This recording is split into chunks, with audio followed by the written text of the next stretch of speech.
প্রথমত একটা কথা বলে নি যে শুধুমাত্র হিন্দুদের মধ্যে বলি আছে তা কিন্তু নয়। বলি ইসলামেও আছে, বলি খ্রিস্টানিটিতেও আছে, প্রতিটি ধর্ম মতে প্রতিটি জনজীবনে বলি আছে। এব্রাহামকে গড বলেছিলেন যে তুমি তোমার ছেলেকে পারবে নিবেদন করতে আমার কাছে? যে ছেলে, যে এব্রাহামের ছেলে তার সবচেয়ে প্রিয় এবং পিতা তিনি, তা তিনি গডের প্রতি তিনি এতটাই অনুগত ছিলেন যে তিনি নিয়ে এসেছিলেন ছেলেকে বলি দেওয়ার জন্য। তখন গড তাকে পরীক্ষা করে সন্তুষ্ট হলেন, এব্রাহামকে বর দিলেন এবং বললেন যে তোমার লেগাসি, অর্থাৎ বিভিন্ন জায়গায় তোমার পিতৃ লেগাসি ছড়িয়ে পড়বে, অর্থাৎ এব্রাহামিক যে অনেক ধর্ম তৈরি হবে, এই বরটা তিনি পেয়েছিলেন যখন তিনি গডকে তুষ্ট করেছিলেন, নিজের ছেলেকে বলি দেওয়ার দিতে রাজি হয়েছিলেন বলে। ওই গল্পটাই আবার ইহুদিদের কাছেও বিরাট একটা মানে মহানতা। ওই গল্পটা আবার ইসলামের ইয়েতেও খুব আছে ওখানে, সেখান থেকে ওদের কুরবানি শুরু হয়েছে। যিশুর যখন লাস্ট সাপার হচ্ছে, তার শেষ যে ডিনার, সেটা তিনি তার শিষ্যদের সাথে তিনি যখন পাউরুটি ভাগ করছেন, তিনি বলছেন এটা মনে করে নাও আমার শরীর তোমরা গ্রহণ করছো। যখন ওয়াইন দিচ্ছেন, তিনি বলে এটা মনে করে নাও তিনি আমার শরীরে রক্ত তোমরা গ্রহণ করছো। অর্থাৎ তিনি এই যে এটা মানুষ থেকে মানুষ বা অবতার থেকে মানুষ এবং এটা একটা এনার্জি ট্রান্সফার, এর সাথে যে একটা সম্পর্ক আছে এটাও তিনি ইঙ্গিত করেছেন। এবং সেই ইঙ্গিতটা নিয়েই ক্রিশ্চিয়ানিটির মধ্যে অনেক লুকোনো তান্ত্রিক প্র্যাকটিস আছে। সুতরাং এইটা মানে বিভিন্ন জায়গাতে রয়েছে। শুধুমাত্র হিন্দুদের এবং তান্ত্রিকদের বললে আমার মনে হয় একটুখানি ভুল হবে, এটা খেয়াল রাখতে হবে। 3 নম্বর কথা হলো,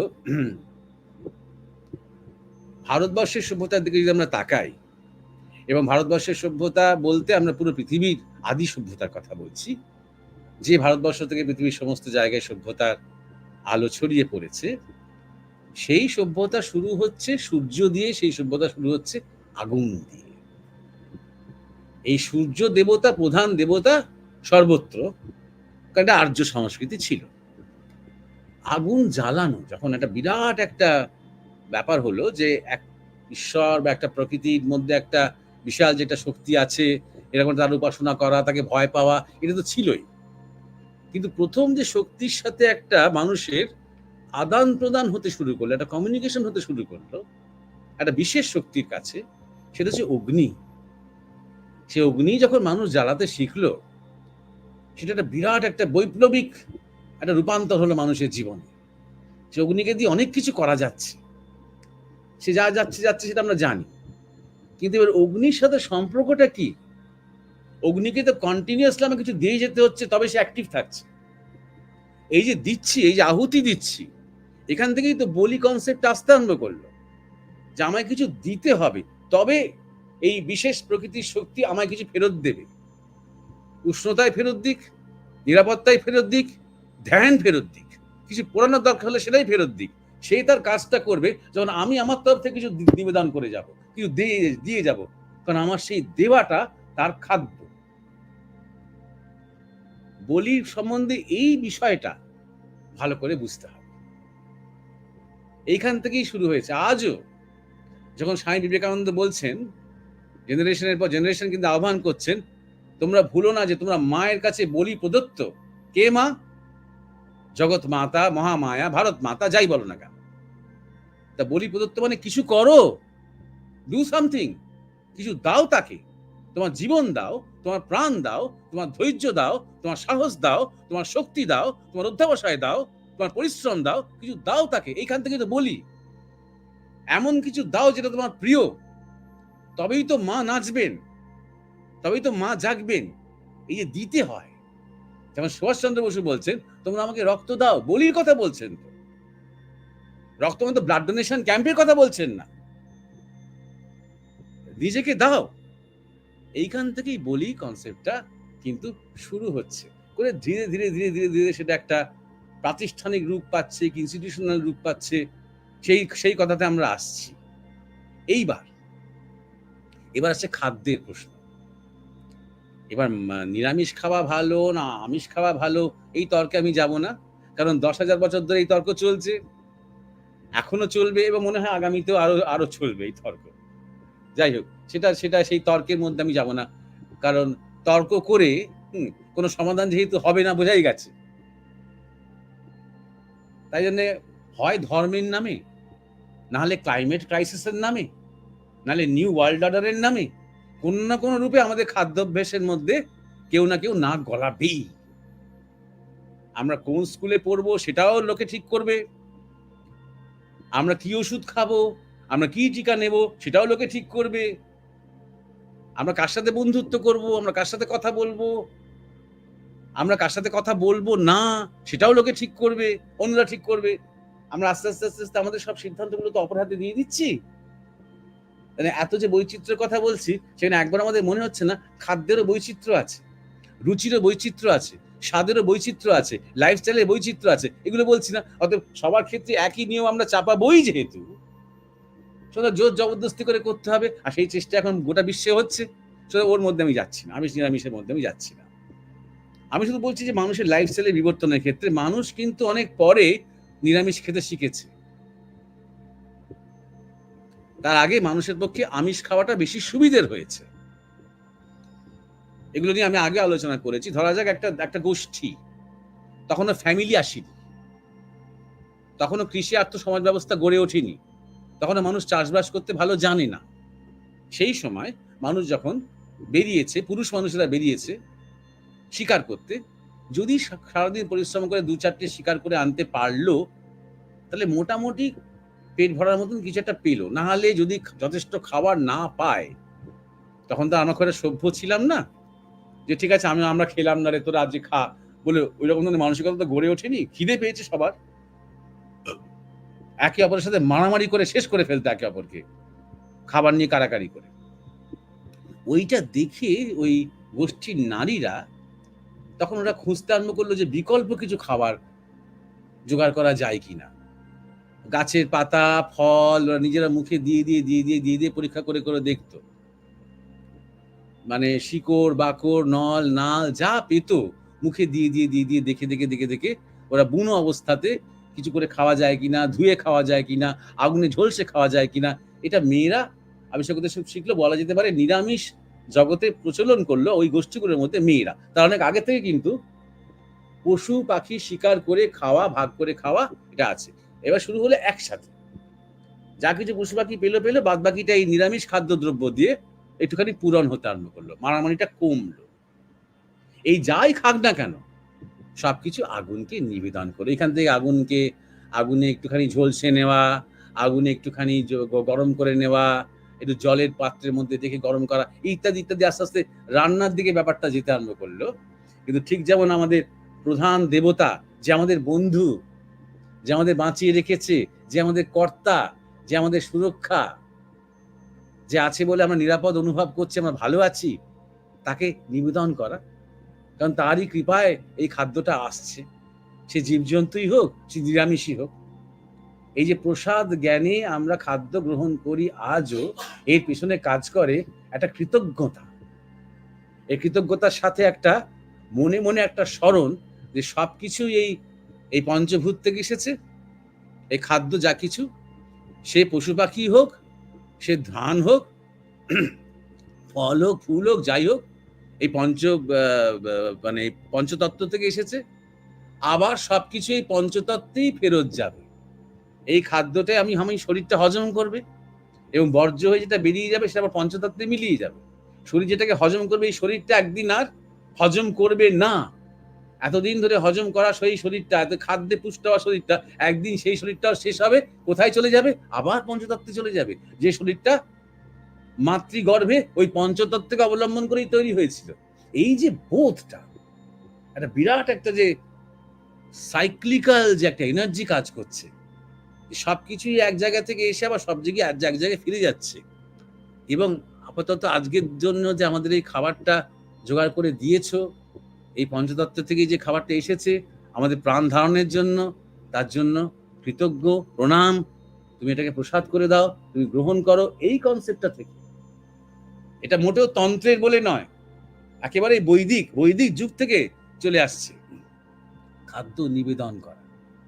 সে যাই হোক, সে খাদ্যটা যাই হোক, সেটা ইম্পর্টেন্ট নয়।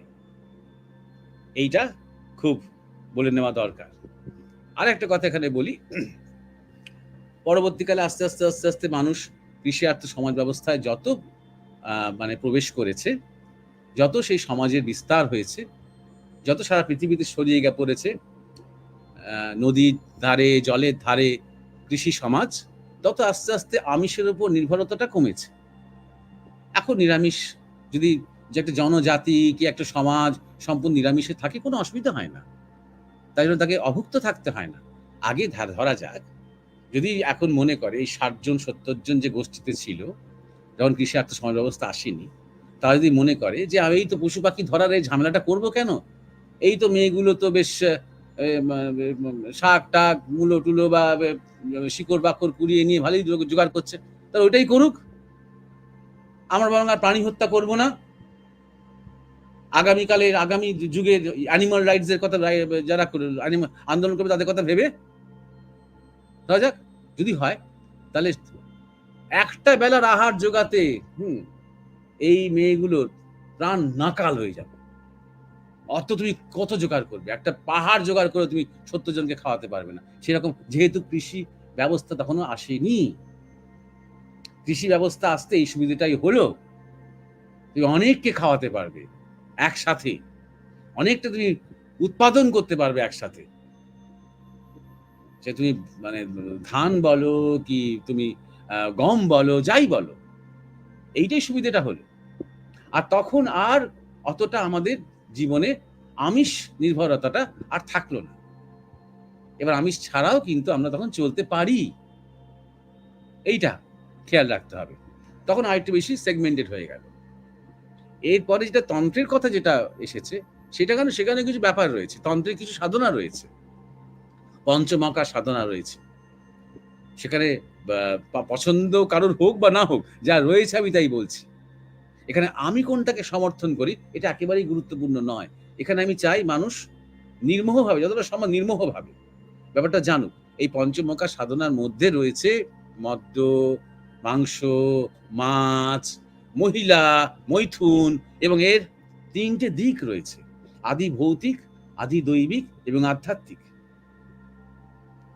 এবং আমি তো এই ডিটেলের মধ্যে বেরিয়ে যাচ্ছি না, কিন্তু সেই এই বিজ্ঞানগুলোর মধ্যে কিছু এনার্জি এবং শক্তির ব্যাপার রয়েছে। একসময় নরবলিও হতো।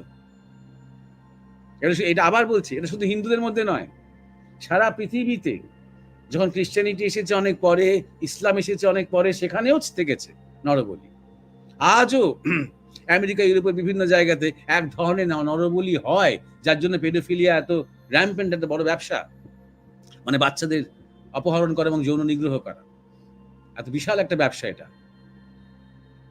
কারণ ওর মধ্যে দিয়ে অনেক শক্তি তারা অর্জন করে, যা দিয়ে তাদের শরীরের, মনের অনেক কিছু আয়ু টায়ু তারা বাড়ায়, ইত্যাদি ইত্যাদি, এগুলো আছে। কিন্তু তন্ত্র মানেই শুধু তাই নয়, তন্ত্র মানে ঈশ্বরের পথেও যাওয়া যায়, কিন্তু যেটা ঠাকুর রামকৃষ্ণ বলছেন, পায়খানার পথ দিয়েও যাওয়া যায়, ছাদে ওঠা যায়, আবার ভালোভাবে সিঁড়ি দিয়েও যাওয়া যায়।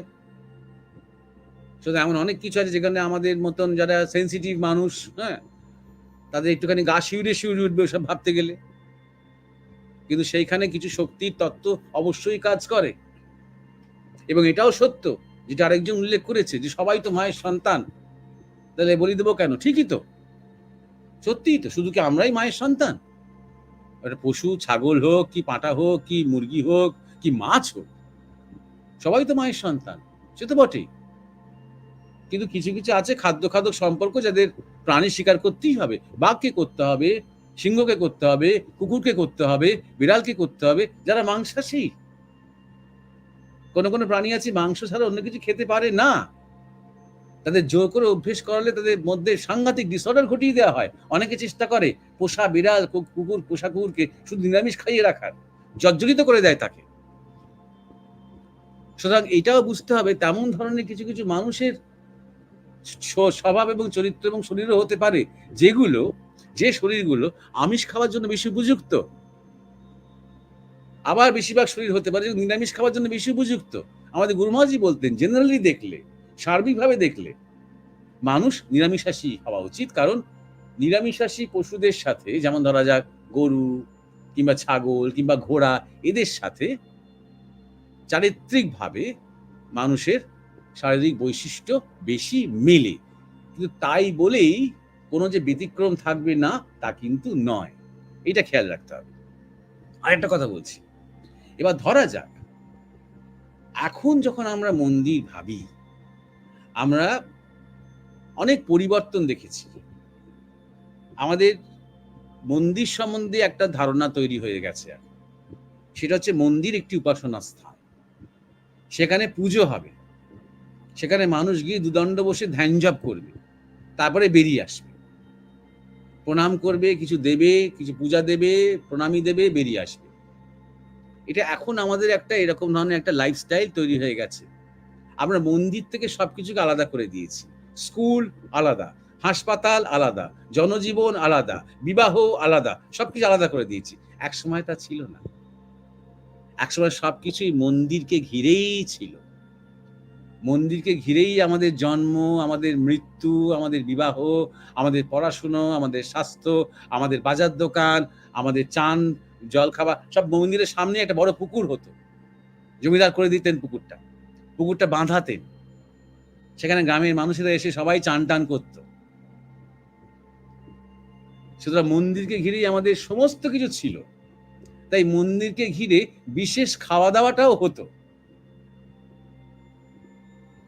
এখন যেমন আমাদের গ্রামে গ্রামে, ঘরে ঘরে বা ঘরে ঘরে রাস্তায় রাস্তায় আমাদের খাসির দোকান হয়ে গেছে, সে হালালি হোক কি বা ঝটকাই হোক, হয়ে গেছে। সেই যুগে আজ থেকে 100 বছর আগে কিন্তু সেরকম ছিল না। তখন যাদের খুব মাংস খেতে ইচ্ছে করে তাদের অপেক্ষা করতে হতো যে কবে কোনো বিশেষ পরবের দিন হবে বা বিশেষ কোনো পুজোর দিন হবে, সেই দিন পাঁঠা কাটা হবে। আর সেদিন শুধু একজন দুজন পাবে না, অনেক পাঁঠা কাটা হবে, অনেকে পাবে, সবাই ডোনেট করবে এবং তাদের পুরো গ্রামটাই পাবে। কারণ মন্দিরটা শুধু একজন দুজনের জন্য নয়, সবার জন্যই। অতএব আমি আরেকটা এটা আমার ব্যক্তিগতভাবে মনে হয়, আমি ব্যক্তিগতভাবে ধরা যাক যদি এমন একটা মানুষ হই যে মাঝে মাঝে মাছ খাই, কিন্তু আমি মন্দিরে যখন যাচ্ছি তখন আমি কখনো ভগবানকে মাছ দেব না, আমি শুধু ফল দেবো বা সবজি দেবো বা যা দেবো যেগুলো বৈদিক মতে যেগুলো গ্রহণযোগ্য সেগুলো দেব। অথচ আমি কিন্তু ঘরে, রান্নাঘরে মাছ রান্না করছি, যেন ভগবান আর রান্নাঘরটা দেখতে পাচ্ছেন না, যেন রান্নাঘরে বা শোবার ঘরে বা বসার ঘরে কোথাও ভগবান নেই, ভগবান শুধু মন্দিরে রয়েছে। এই যে একটা ভণ্ডামি, এই ভণ্ডামির কিন্তু কোনো জায়গা ছিল না তখন। তখন যা খেতে ইচ্ছে হচ্ছে আমাদের দেবতার সামনেই খাচ্ছি, তাকে নিবেদন করেই খাচ্ছি, মহাপ্রসাদ জ্ঞান করে খাচ্ছি। এবার একদিন আমাদের সবার মনে হচ্ছে, বিবেক টিবেক জাগছে যে চলো নিরামিষ খাই। আচ্ছা ঠিক আছে, যখন খাচ্ছে তখন দেবতাকেও দেবো না, নিজেরাও খাবো না, দেবতাকে দেবো না, নিজেরা খাবো। এইটা আমার মনে হয় একটা ভণ্ডামি। আমার মনে হয় যে একজন আধ্যাত্মিক জগতে যদি আমরা এগোতে চাই, সাধক হতে চাই, তাহলে যা কিছু গ্রহণ করব তা তাকে দিয়ে গ্রহণ করব, প্রসাদ জ্ঞানে গ্রহণ করব। সে যাই খাই না কেন প্রসাদ জ্ঞানে, তা তা মনে করবো যে তিনি এটাকে প্রসাদ করে দিচ্ছেন, তিনি নিজে গ্রহণ করছেন। যদি তা না করতে পারি, যদি দেবতাকে দেওয়ার সময় আমি শুধু ফলমূল দিচ্ছি ভাবি, আর নিজে আমি মাঝে মাঝে ঘরের মধ্যে ভালোই আমি মাছ টাছ বা মাংস টাংস খাচ্ছি বা পেঁয়াজ রসুন খাচ্ছি, তাহলে কোথাও আমার ঠিক সাধনা কিন্তু হচ্ছে না, এটা কিন্তু ঠিক ধর্ম নয়। ধর্ম জগতে আমি কোথাও এক ধরনের প্রতারণা করছি, আর কারোর সাথে নয়, নিজের সাথে, নিজের সাথে। তাই আবার বলছি যে তখনকার ভাবটা ছিল যে মন্দির শুধু একটা আইসোলেটেড একটা জায়গা নয়, মন্দির কিংবা চার্চ বা যাই হোক, সেগুলো ছিল একটা শহর কিংবা একটা গ্রাম কিন্তু একটা পাড়ার প্রধান সেন্টার, বলতে পারা যায় প্রধান মিলনের সেন্টার। এখনকার ভাষায় এরা বলবে পাওয়ার সেন্টার। আমি পাওয়ার সেন্টার পছন্দ করি না বলতে। ওখানে দেখো একটা ক্ষমতা উইল্ড করা হতো না, ক্ষমতা প্রদর্শনী হতো না, ওটা মিলিত মিলন, একটা গোষ্ঠীর মিলনের স্থান। একসাথে সেখানে অনুষ্ঠান করে, একসাথে উৎসব করে, একসাথে পুজো করে, এক একদিন একসাথে খাওয়া দাওয়া করে। ওখানেই সবাই একটা ওই চত্বরের মধ্যেই গুরুকুল রয়েছে, সেখানেই ছাত্ররা পড়াশোনা করে, বা টোল রয়েছে, ওখানেই স্বাস্থ্যকেন্দ্র রয়েছে, বৈদ্য সেখান থেকে চিকিৎসা করেন। চারপাশে ওখানেই দোকান বাজার বসে, যেহেতু প্রচুর মানুষেরা আসে, ওখানেই প্রচুর ভিখিরিরা থাকে, কারণ মন্দিরে যখন দর্শনার্থী আসছেন তারা ভিখিরিকে কিছু দিয়ে যাচ্ছেন। পুরো জায়গাটার সবচেয়ে গমগমে, সবচেয়ে জ্যান্ত, সবচেয়ে জীবন্ত জায়গা, যেখানে সেই গ্রামের বা সেই পাড়ার প্রধান দেবতা বা প্রধান দেবী রয়েছেন, যেন সকলের অভিভাবক। আমাদের আনন্দই বলো, আমাদের মিলনতে বলো, আমাদের ঐক্যবদ্ধ হয়ে থাকাই বলো, আমাদের লড়াই বলো, আমাদের সংকল্প বলো, আমাদের শিক্ষা দীক্ষা সব কাকে নিয়ে? আমাদের দেবীকে নিয়ে, আমাদের দেবতাকে নিয়ে, আমাদের ভগবানকে নিয়ে। এইটাই ছিল মূল ব্যাপার, এবং এখান থেকেই পশু বলি কনসেপ্টটা এসেছে। শুধু পশু কেন, মন আধ্যাত্মিক তাৎপর্য তো অবশ্যই আছে পাপিয়া মিশ্র, যে ফাইনালি গিয়ে যখন আমরা আমাদের সাধনার চরম অবস্থায় পৌঁছাবো, তখন আমাদের মধ্যে যে পশুত্ব আছে সেইটার বলি দিতে হবে। সেই বলি দেওয়ার কথাই বিবেকানন্দ বা মহাজনেরা বলে থাকে। সেটা আসল তাৎপর্য। আমাদের যে অহং আছে তার বলি দিতে হবে। রামপ্রসাদ সেন বলেছেন, আমার মায়ের পায়ের জবা হয়ে ওঠ না ফুটে মনে, এটা বলির কথা বলছেন তিনি। মনের যে ইচ্ছা, মনের যে বাসনা, মায়ের পায়ের জবা হয়ে উঠুক, অর্থাৎ বলি হয়ে যাক তোমার পায়ে। ফাইনালি সেটা বলতে হবে। তার আগে বা সেই জীবনে চলার পথে আমরা তো খাবো, আমরা তো শোবো, আমরা তো সংসার করব, আমার তো ছেলে মেয়ে হবে, আমরা তো চিকিৎসা করব, আমরা তো পড়াশোনা করব, সেটাকে ভগবানকে বাদ দিয়ে করব? তাকে নিয়েই যদি করতে হয়, তাহলে সবটা তার সামনে করতে পারবো না। যদি সবটা না করতে পারি, তাহলে আমি কিছু লুকোচ্ছি তো তার কাছে, তার মানে আমি তো স্বচ্ছ নই। তার মানে আমাদের ভগবানকে নিয়ে, আমাদের বিগ্রহকে নিয়ে, আমাদের দেবতাকে নিয়ে আমি তো আসলে সরল নই, আমি তো সোজা নই, আমি তো কপটতা করছি। তো যতক্ষণ পর্যন্ত আমি ধরো মাছ খাই, ধরো যাক, যদি উদাহরণস্বরূপ বলি, আমি যদি যতক্ষণ পর্যন্ত মাছ খাই, আমি যদি ভক্ত হই, আমি তাকে নিবেদন করে খাবো না? সেটা তার প্রসাদ নয়। যদি আমি তাকে কোনো একটা মন্দিরে বা কোনো ঠাকুর ঘরে নিবেদন নাও করি, অ্যাকচুয়ালি কি সেই মাছটা তার প্রসাদ নয়? মাছটা আমি পেয়েছি কোত্থেকে? সেই নদীটা বা সেই পুকুরটা এলো কোত্থেকে? সেই মাছের এই মৎস্যের যে জেনেটিক ধারা বইল কোত্থেকে? এটা যাচ্ছে কোথায়, আবার ফিরবে কোথায়? এই যে সাইকেলটা, সেটাকে আমি নিবেদন করিনি বলে সেটা মিথ্যা হয়ে গেল? তা তো নয়। আমি যখন নিবেদন করছি, যখন প্রসাদ জ্ঞানে খাচ্ছি, তখন আমাকে স্মরণ করাচ্ছি নিজেকে আমি, যে আমি কিছু নয়, স্মরণ করাচ্ছি। এখানে পশু বলির ভালো মন্দ নয় যদি আমি ঢক্কানিনাদ করতে চাই, এটা একটা অহংকার। একই মতবাদ যদি আমরা চাপিয়ে দিতে চাই, এতদিন ধরে ভারতবর্ষ ভুগেছে, গত 1000 বছর ধরে একই মতবাদ আমাদের উপর চাপানোর চেষ্টা করে করে করে করে ইসলামিক মতবাদ, খ্রিস্টান মতবাদ, কমিউনিস্ট মতবাদ চালিয়ে চালিয়ে এখনো চালিয়ে যাচ্ছি। এটা আমি পছন্দ করি না, সেটা যেন কেউ পছন্দ না করে, এই ভুলটা করে যাচ্ছি আমরা এখন। অথচ ব্যাপারটা কিন্তু অনেক সরল ছিল। এবার তাই জন্য যেহেতু বললাম তো, যেহেতু মন্দির এবং বিভিন্ন ভারতবর্ষের বিভিন্ন জায়গাতে, এমনকি মহিষ বলিও আছে নেপাল। কিছুকাল আগে পর্যন্ত নেপাল ছিল হিন্দু রাষ্ট্র, এখন ডেমোক্রেটিক সেকুলার রাষ্ট্র হয়েছে, এবং সারা দেশে তোলপাড়, ওরা আবার মনার্কি রাজতন্ত্র ফেরত চাইছে এবং আবার হিন্দু রাষ্ট্র চাইছে। যাই হোক, সেখানকার যে প্রধান মন্দির পশুপতিনাথ, সেই মন্দিরে মহিষ বলি হয় এবং বহুকাল থেকে চলে আসছে মহিষ বলি। তোমার পছন্দ না হতে পারে পাপিয়া মিশ্র, আমার পছন্দ না হতে পারে, সেখানকার লোকেরা পছন্দ করে, তারা হয়তো মহিষের মাংস গ্রহণ করে, তারা সেটাকে উপাদেয় মনে করে, শিবকে নিবেদন করে। আমাদের অপছন্দ হতে পারে, আমি সেটা আমি কোনোদিন করবো না বা তুমি কোনোদিন করবে না, কিন্তু অ্যাকসেপ্ট করো যেটা আছে। এবং তুমি আমি কিছু করতে পারবো না সেটাকে বন্ধ করার জন্য। যদি কোনোদিন পশুপতিনাথ মন্দিরের ট্রাস্টে তোমাকে ডিরেক্টর করা হয় পাপিয়া মিশ্র, তাহলে তুমি সেদিন গিয়ে বলো এই মহিষ বলি এবার বন্ধ করো, তুমি নিজের জায়গাটাকে তৈরি করো। কিন্তু সমালোচনা করে কি হবে? এটা চলে আসছে, এটা প্রথা। আর আমাদের সনাতন ধর্ম, আমরা কোনো একটা মৌলবাদী একটা একই জিনিস চাপিয়ে দেওয়া ধর্ম নই। আমাদের গর্বিত হওয়া উচিত যে সব রকম আছে আমাদের দেশে, এই পুরো উপমহাদেশে। তোমার নিরামিষের গল্প বলতে চাও? পুরো নিরামিষের বিশাল এক প্রবাহ রয়েছে, একটা ইতিহাস রয়েছে ভারতবর্ষে। তো নানা রকমের মাছ মাংস খাওয়ার গল্প বলতে চাও, তারও একটা বিরাট ইতিহাস রয়েছে আমাদের দেশে।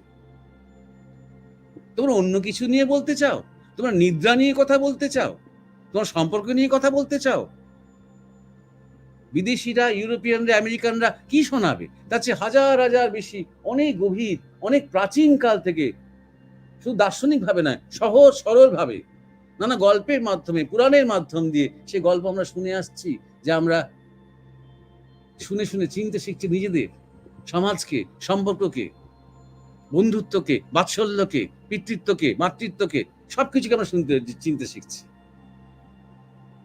তো সব রকমই থাকবে। এইবার এখনকার মানুষের, যেটা আমি আবার বলছি, এখনকার মানুষের প্রচুর পর্যাপ্ত নিরামিষ খাদ্য আছে, যার জন্য চারদিকে এখন ধীরে ধীরে অনেক মন্দির থেকে আস্তে আস্তে বলি উঠে যাচ্ছে। আর মন্দিরের সেই আগেকার সেই ভূমিকাটা নেই, যে টেম্পল টাউন ব্যাপারটা। ইনফ্যাক্ট ভারতের প্রধান প্রধান মন্দিরগুলো সরকারি অধিগ্রহণের আছে, যার জন্য একটা মন্দিরের কাছে প্রচুর টাকা থাকলে চাইলেও সেই মন্দির একটা স্কুল করতে পারবে না, চাইলেও সেই মন্দির একটা হাসপাতাল তৈরি করতে পারবে না, একটা বিশ্ববিদ্যালয় তৈরি করতে পারবে না, একটা ভোকেশনাল ট্রেনিং সেন্টার তৈরি করতে পারবে না। অন্যান্য ধর্মমতের প্রতিষ্ঠানরা পারবে, তাদের প্রধান উপাসনা কেন্দ্রগুলি সরকারি অধিগ্রহণে নেই, এবং এই নিয়ে এখন মানে কোর্টে মামলা চলছে, যাতে সরকারি অধিগ্রহণ থেকে আবার মন্দির ট্রাস্টের হাতে নিয়ে আসা যায়। তাহলে দেশের যে ডেভেলপমেন্টের কাজে মন্দির অনেক বেশি সক্রিয় হতে পারবে, যা এককালে হতো। তাই জন্য আজকাল মন্দিরগুলো, বিশেষ করে বড় বড় মন্দিরগুলো, তাদের ওই ভক্তদের এবং দর্শনার্থীদের ভিড়ের জায়গায় হয়েছে, তার আর কোনো ফাংশন নেই আর মন্দিরের। তাতে প্রচুর অর্থ সব পড়ছে, কিন্তু সেটা সরকারি অডিটিং এ চলে যাচ্ছে, এবং মাঝখানে মিডল ম্যান থেকে তারা কি নয়ছয় করছে কেউ জানতে পারছে না। সুতরাং মন্দিরের যে একটা সদর্থক ভূমিকা নেবে সমাজের ডেভেলপমেন্টের জন্য, কারণ মন্দির যথেষ্ট ক্ষমতা আছে, মন্দিরের প্রতি মানুষের আবেগ রয়েছে, মন্দিরের হাতে যথেষ্ট অর্থনৈতিক শক্তি রয়েছে, সেটা আর করতে পারছে না। অতএব মন্দির একটা যাকে বলে আধা রিলিজিয়াস আধা ট্যুরিজমের একটা জায়গা হয়ে থাকছে, আর সেই জায়গায় সত্যি সত্যি আর ঠিক কোনো একটা বলি দেওয়া আর মানাচ্ছে না, আর দেখতে ভালো লাগছে না ব্যাপারটা। আর ওই একটা সম্মিলিত সবাই মিলে একদিন আনন্দ করে আমরা একটা পিকনিক করার মতন বনভোজন না করে মন্দিরে সবাই মিলে আছি, দেবতাকে নিয়ে আছি, দেবতাকে লুকিয়ে নয়, এই ব্যাপারটা নেই। অতএব তাই জন্যে তাও অনেকে এখনো কোথাও কোথাও পাঠাবলি করে, কিন্তু বেশিরভাগ জায়গা থেকে এখন উঠে যাচ্ছে পাঠাবলি, কারণ মন্দিরের চরিত্রটা পাল্টে যাচ্ছে। এবং আরো একটা কারণ হচ্ছে, এখন অনেক বেশি নিরামিষ খাবার দিকে মানুষের আগ্রহটা তৈরি হচ্ছে। ক্রিশ্চিয়ানিটি ধর্মের মধ্যেও আর বলা যেতে পারে সেই রোমান ক্যাথলিক বলো, প্রোটেস্টান্টদের বলো, আর ওদের সেরকম দখল নেই মানুষের উপর, তারা কি বললো না বললো কিছু যায় আসে না। সুতরাং মানুষে তাদের কথা শোনে না, যেহেতু খ্রিস্টান অথরিটির কথা মানুষ শোনে না, এখন মানুষ কাদের কথা বেশি শোনে? ডাক্তারদের কথা বেশি শোনে, সায়েন্টিস্টদের কথা বেশি শোনে, বিশেষ করে পিয়ার্স পাবলিশড, মানে পিয়ার রিভিউ করা পাবলিশড পেপার যেগুলো ল্যান্সেটে বেরোচ্ছে কিংবা নিউ ইয়র্ক টাইমসে বেরোচ্ছে, তাদের কথা বেশি শোনে, সেগুলো বেশি মিডিয়াতে প্রচার হয় করে। এখন সেইটার সুযোগ নিয়ে, সেটাকে ব্যাকগ্রাউন্ড করে 2-3 বছর ধরে যেমন একটা ভাইরাস নিয়ে খেলা চললো, ঠিক সেরকমই একটা নতুন খেলা শুরু হয়েছে এই ক্লাইমেট ক্রাইসিস নিয়ে। এবং এই খেলার যে খেলোয়াড়, তাদের বক্তব্য হচ্ছে যে ক্লাইমেট ক্রাইসিস হচ্ছে কেন? কারণ মানুষ এত বেশি আমিষ খাচ্ছে। ক্লাইমেট ক্রাইসিস হচ্ছে কেন? কারণ মাঠে মাঠে গরু ছাগল ঢেকুর তুলছে, সেই ঢেকুরে কার্বন এমিশন হচ্ছে। অর্থাৎ চাষবাস, অর্গানিক চাষবাস এবং ডেয়ারি অর্থাৎ গোপালন তুলে নাও, নিষিদ্ধ হয়ে যাক। বিভিন্ন ইউরোপিয়ান দেশ থেকে একেবারে গরু টরু সব রাস্তা তুলে নিচ্ছে। তাহলে মানুষ সবাই তখন জিজ্ঞাসা করে, তাহলে এত যে মানুষ মাছ মাংস ডিম পছন্দ করে, তার জন্য সিনথেটিক কোম্পানি তৈরি হয়ে গেছে, যাকে বলা হচ্ছে মিটেবলস, অর্থাৎ স্টেম দিয়ে তৈরি করা তোমার মাংসের মতন হুবহু দেখতে, মাছের মতন হুবহু দেখতে, ডিমের মতন হুবহু দেখতে খাবার। আর শুধু সেটা মাছ মাংস ডিম নিয়ে হবে না, যাবতীয় সব খাবার এখন সিনথেটিক্যালি ফ্যাক্টরিতে প্রডিউস করা হবে। এই বিল গেটস ফিল গেটসরা সেই যজ্ঞে তারা নেমেছেন। তাহলে এক অর্থে তার এখন কি হবে, ওরা বিল গেটসরা সান্ত্বনা দিচ্ছেন যে মাংসের মতন লাগবে, অথচ তুমি নিজেকে নিরামিষাশী ভাবতে পারবে। তো এটা বেশ দারুণ খেলা। বলাই বাহুল্য শরীরের মধ্যে অনেক অঘটন ঘটবে, তাতে তাদের বিল গেটস থেকে এসে যায় না, তাদের ব্যবসা এবং মুনাফাটাই বড় কথা, জনসংখ্যা কমানোটাই তাদের প্রধান উদ্দেশ্য। সুতরাং সেই দিকে এখন এগোচ্ছে। এখন একটা হাওয়াও আছে যতটা সম্ভব, সেই হাওয়ায় পাল তুলে এবং তার সাথে সাথে ধর্মের নামে যদি আমরা এইটাকে একদম পশুবলিটাকে মানে সব দিক দিয়ে বন্ধ করে দেওয়া যায়, সে চেষ্টাই হচ্ছে। এবার মুশকিল হচ্ছে, বাংলাতে শাক্ত পরম্পরা রয়েছে অনেক কাল ধরে, তন্ত্র পরম্পরা রয়েছে অনেক কাল ধরে, সেখানে মাছ মাংস তারা নিবেদন করে ভোজন করা এখনো রয়েছে। এবার তার সাথে মূল স্রোত যে হিন্দু ধর্ম, সেখানে একটা খটাখটি লাগছে, বুঝতে পারছে না। কারণ হিন্দুত্ববাদীদের ধারণা হচ্ছে যে হিন্দু মানেই নিরামিষ খাওয়া। এটা একদম মানে প্রাচীন কাল থেকে একদম সবাই বলে গেছে। ঐতিহাসিকভাবে সম্পূর্ণ ভুল কথাটা, সম্পূর্ণ ভুল। আর এটা করতে হচ্ছে হিন্দুত্ববাদীদের কেন? কারণ অন্যান্য ধর্মদের থেকে যে আমরা একটু আলাদা, এটা বোঝাতে গিয়ে। যেটা ইসলাম বলে না যে নিরামিষ খেতে হবে, ক্রিশ্চিয়ানিটিতে যিশু কখনো বলেন নিরামিষ খেতে হবে, আর ওদের তো মাত্র 1400 বা 2000 বছরের গল্প, আর আমাদের তো 30,000 বছরের গল্প। আরো একটা জিনিস আছে, শাস্ত্রের কথা বলতে গিয়ে একটা কথা বলিনি, যেটা আগে আমি বলেছি। শাস্ত্রের দুটো দিক আছে, একটা হচ্ছে শ্রুতি, একটা হচ্ছে স্মৃতি। শ্রুতি যা শ্রুতি পরম্পরার মধ্যে থেকেছে, যা সনাতন শাশ্বত। যখন আত্মা পরমাত্মা জীবাত্মা সত্য জ্ঞান এইসব নিয়ে কথা হচ্ছে, প্রেম, এগুলো সনাতন। যখন সেই সনাতন সত্যকে যখন বেদ উপনিষদ ব্যক্ত করেছেন, উদ্গীত হয়েছে, যেটা সুরজিৎ বলছিল, উদ্গীত হয়েছে, তার কোনো পরিবর্তনের দরকার হয়নি। স্থান কাল পাত্রে সেই সূত্রগুলোকে পাল্টানোর দরকার হয়নি। সে সনাতন সনাতন চিরকাল সত্য। কিন্তু স্মৃতি স্থান কাল পাত্র অনুযায়ী যা বিধান, তাই জন্য মনুস্মৃতি, তাই জন্য রঘুনন্দন ভট্টাচার্যের স্মৃতি। অর্থাৎ বিশেষ জনগোষ্ঠীর জন্য, বিশেষ বর্ণের জন্য, বিশেষ সময়ের জন্য, বিশেষ অবস্থার জন্য কি খাবে, কিভাবে চলবে, কিভাবে কাজ করবে, কেমনভাবে শোবে, কেমনভাবে নিজের জীবনটা যাপন করবে, সেটা আবার পাল্টাবে যখন সময় পাল্টাবে, যুগ পাল্টাবে। সুতরাং এইটাও খেয়াল রাখতে হবে যে শাস্ত্র খাদ্য নিয়ে কি বলেছে কোন একটা সময়, সেটা ইম্পর্টেন্ট নয়। কেউ বলেছে পশু বলির কথা, কেউ বলেছে নিরামিষের কথা, কেউ বলেছে বিভিন্ন লোকের জন্য বিভিন্ন নিয়ম। সেই সময় অন্তত মানুষের মধ্যে এইরকম একটা ধারণা ছিল না যে আমি যেটা বলছি সেটা সবাইকে মানতে হবে। পরিষ্কার সেখানে বর্ণ বিভাজন করে বা স্থানকাল পাত্র বিচার করে সমাজপতিরা রায় দিতেন খাদ্যের ব্যাপারে এবং লাইফস্টাইলের ব্যাপারে। তুমি কি কাজ করো, তুমি কেমন ধরনের লাইফস্টাইল, তোমার শরীরের ধাত কেমন, এই অনুযায়ী তোমার খাদ্য, তোমার ডায়েট, তোমার নিউট্রিশন, এটা খুবই সাইন্টিফিক। কিন্তু আমরা চাই ধর্মের নামে সবার উপরে একই জিনিস চাপিয়ে দিতে। এই ব্যাপারে সচেতন হবে। আর যখন এই ব্যাপারে সচেতন হতে পারবে, তখন পশুবলি ব্যাপারটাকে শুধুমাত্র বর্বরচিত জীবহত্যা ওই একই ক্যাটেগরির মধ্যে না ফেলে ঐতিহাসিক দৃষ্টিভঙ্গি থেকে বিষয়টাকে দেখার চেষ্টা করবে যে মানুষ ভগবানকে তাই নিবেদন করে যা নিজে পছন্দ করে।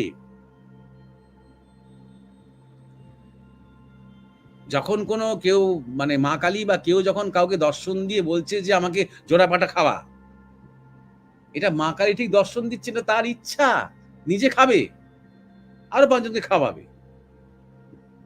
কিন্তু মা কালীর নাম নিয়ে যখন সে বলছে, তখন তার ভালো লাগছে ভাবতে যে এই যে জোড়া পাটা আমি বলি দেব, খাওয়াবো, আরো লোককে খাওয়াবো, ঠাকুরকে খাওয়াবো, তাহলে আমার যে সংকল্প, আমার যে ইচ্ছে আমার পুত্রকে নিয়ে বা আমার রাজত্ব নিয়ে বা আমার ব্যবসা নিয়ে, সেইটা হয়তো সফল হবে।